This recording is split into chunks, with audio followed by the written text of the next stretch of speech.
In this video, I'll show you how to create a scary and spooky text fade out animation that makes your text disappear with a creepy ghost-like effect.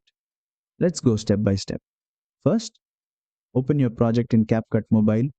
From the bottom toolbar, tap on Text, then tap Add Text and type the text you want to animate. Next, go to the Font tab and choose a font that fits a horror or spooky theme. Distorted, rough or bold fonts usually work best for this kind of effect. Once your text is ready, tap on the Animation tab.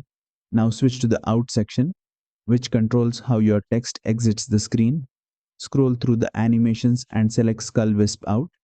As soon as you apply it, you'll see the text fade out with smoky skull-like wisps that give it a scary vibe.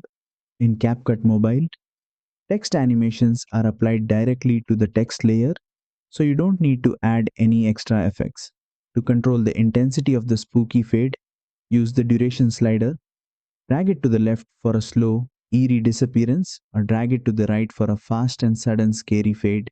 Preview the animation and adjust the timing to match the mood of your video. And that's it. You've successfully created a scary and spooky text fade out animation in CapCut Mobile. If this tutorial helped you, don't forget to like, share and subscribe for more fully detailed CapCut Mobile text animation tutorials.